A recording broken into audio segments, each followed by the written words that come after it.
I've just received a new electric sailplane from Hobby King, and I'm going to be opening up the box and taking a look inside. I'll be using this sailplane in conjunction with new pilot training at dcrc.org. That's the DC Radio Control Club that flies out of Germantown, Maryland. And there's a training program for new pilots there. The first couple of sessions use club-owned aircraft, but then you're expected to buy your own aircraft and complete the training, including landing and takeoff exercises. So one of the other club members had one of these AXN electric pusher sailplanes, and I decided to go ahead and get that because I thought I could get some assistance from him in putting it together and getting it tuned up for flight. So I'm just going to open up the box and show you the parts now, and as I go I'll start to highlight any questions that I have and any observations I have about putting it together and getting it ready to fly. So this kit is manufactured in China, and one of the very first observations I have is that it basically comes without any assembly instructions at all, except for a small instruction manual that just basically has a couple of diagrams in it. At least it does show you the center of gravity, but that's about really all that's accomplished with this manual, other than showing you the various parts and some cursory information about putting it together. But again, there's no written instructions. It's really just pictures. Here's the tailpiece and rudder.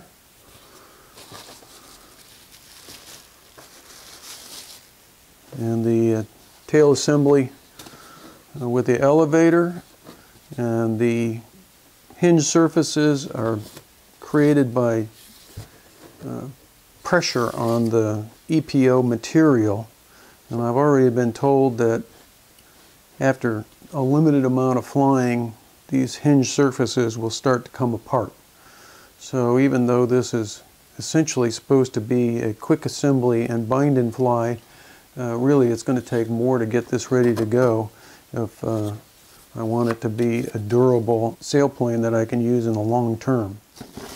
It has a two-piece wing assembly, and the servos for the ailerons are pre-installed, and you can see the electrical leads coming out in the center there that will lead down into the fuselage.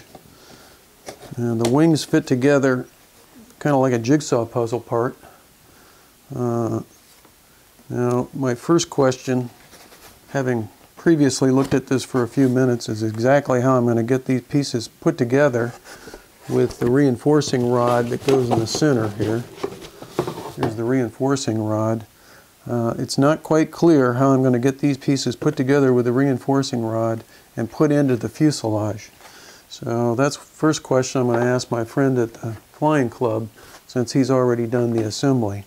And I know he ran into some problems in the course of building this plane, so he'll probably have some practical experience to share. The actual EPO material is very nice. It has a very smooth finish on it. All the decals look pretty good. Mechanics for the control surfaces are pre-installed, and the electric motor and ESC are pre-installed.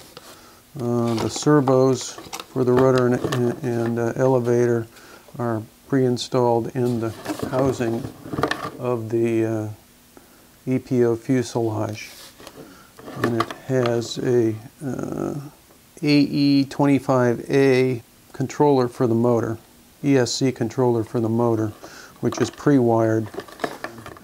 There aren't really any instructions also about powering it, other than to say that it requires a 3S battery.